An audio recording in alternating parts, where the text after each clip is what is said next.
Good morning and welcome to June's Coffee and Card.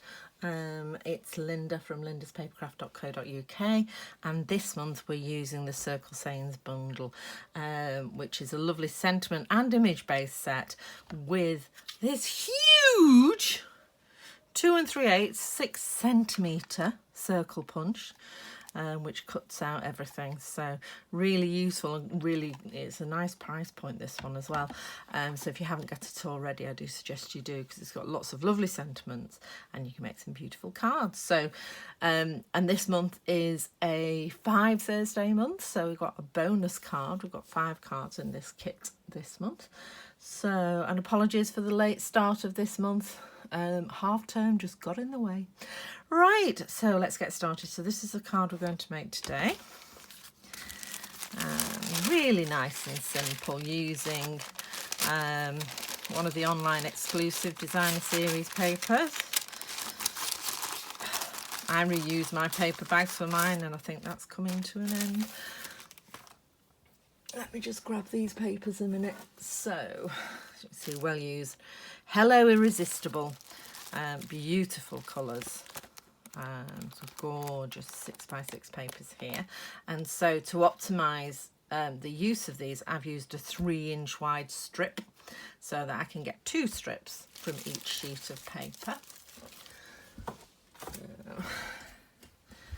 And we'll start with some stamping. So I've also included, really sad to see these go. They are champagne rhinestones, and they are absolutely gorgeous, and I have loads of them left because I love them. Do keep an eye on the clearance rack, because sometimes things like this do come up in the clearance rack and would be quite a bargain. So it's always worth a look out. Right. Okay, and then you've got your basic white for inside, a Daffodil Delight card, and then your DSP, which is going to go there. And then this is the piece for your circle.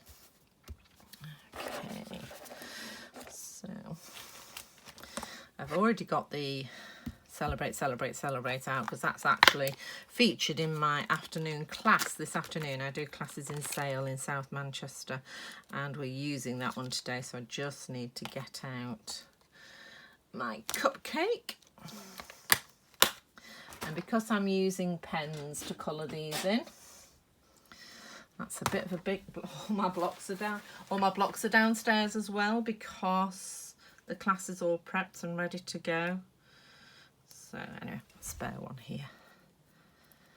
There we go. So I'll just grab my Memento black, which is my go-to black, because you can colour with either the blends or the water-based pens, and it dries nice and quickly.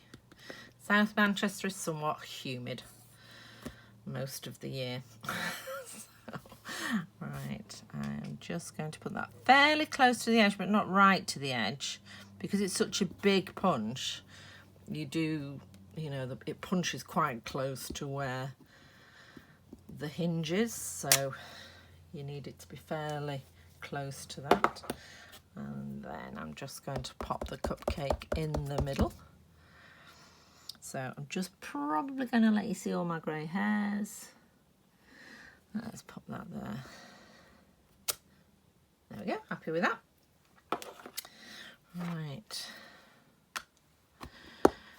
Okay, now I'm going to choose some blender pens. So I thought for the cake, we'd use cupcake.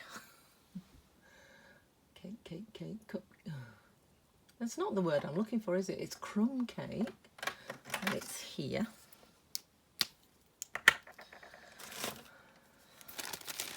I've just remembered, looking at that, the bottom of the cup, there is another piece of DSP that you've got in your bag, and I'll show you about that in a minute.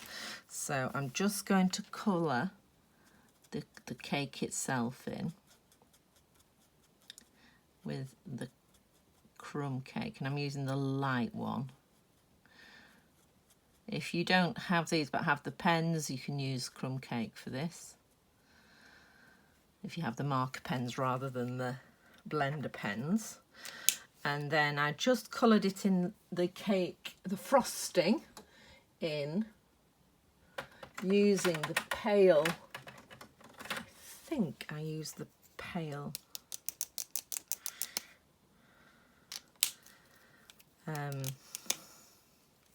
petal pink, and mine is very well used and it's starting to run out, but I quite like the fact that it was quite sort of mixed, that we got white bits, so I just loosely coloured in, so I've left some white space.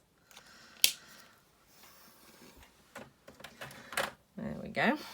And then you get your cupcake stamp again, and this is the holder, I think. So I am going to stamp the cupcake on again. So I've done one side, I've sort of gone for this diamond pattern because they're just with different hues in it, because I thought it'd look quite sweet. Pink's gone away. So the more observant of you will have noticed that we are going to be doing some fussy cutting. Do it off to this corner, which you still should be able to see it. So I've just stamped the cake holder, cake case, bun case as we would call them over here, and grab my scissors.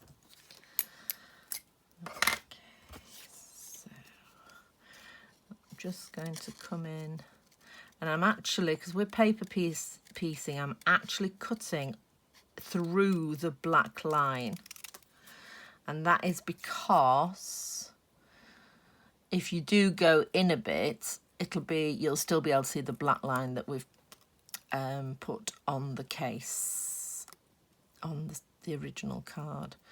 Okay, and I am just twisting backwards and forwards to get the edge of the bun case.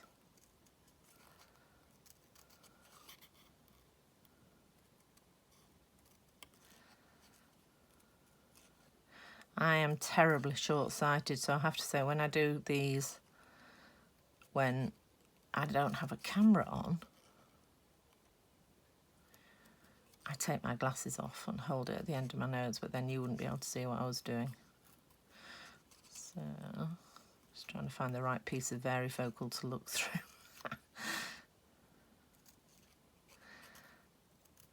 There we go.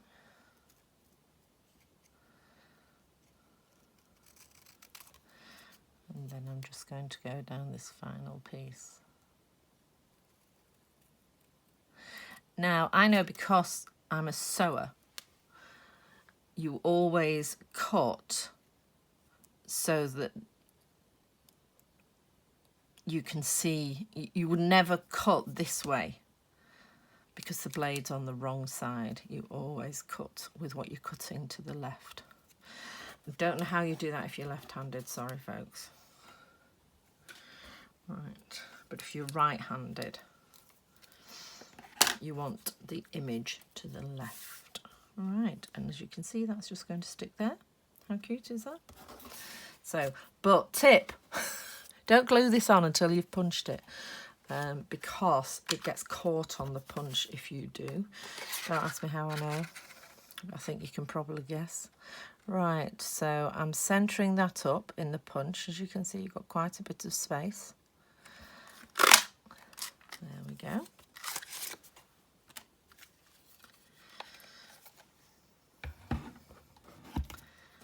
And then I'm going to glue that in place.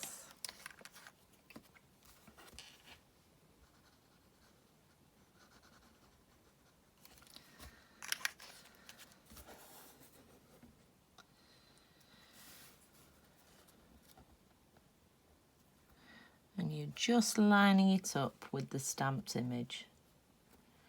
There we go. So it just gives you a variegated colour across. And I thought just a bit prettier than when you just colour it in. And you can barely see actually the diamond pattern now I've done it.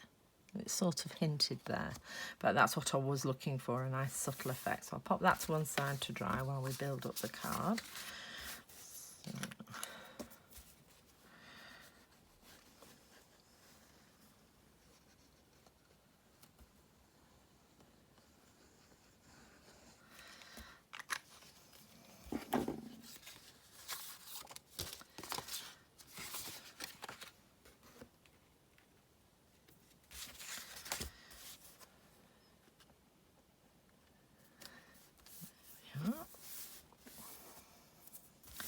So you could put happy birthday or congratulations or anything you wanted on the inside, whatever you're celebrating. And we'll glue this. Oh, that looks nice as well. Should we do that way? I quite like that. Actually, I'm going to ring the changes. I'm going to glue down on the flowers. That's what I like about Stampin' Up paper. Oh, well, you know, it's my favourite thing and my least favourite thing with Stampin' Up that they do the double-sided paper, because, you know, they match, they tone, they're really good, but every now and then you'll get a paper where you're in love with both sides, and then you really struggle which side you're going to glue.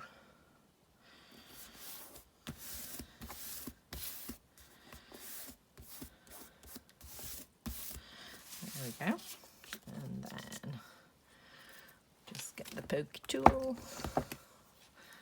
Let's see if I can get the hang of this. Ooh.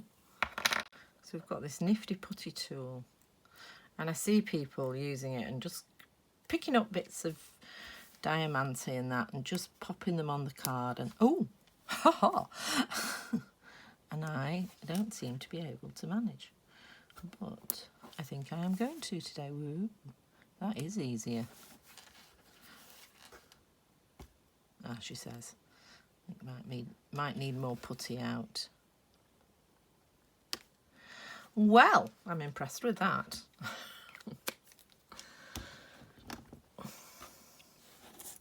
And the reason I put the diamantes on first, before the dimensionals, is I want the dimensionals to go under the diamantes so that they support them. Because sometimes if you put the dimensionals away from the diamantes, if it gets squashed in the post, it sort of starts to undulate. So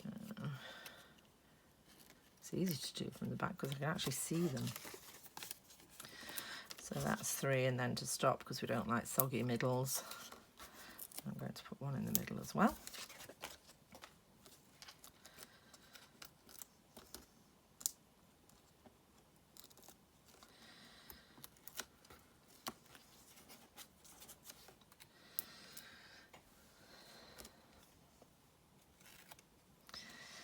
And just add that on the front. So there we go.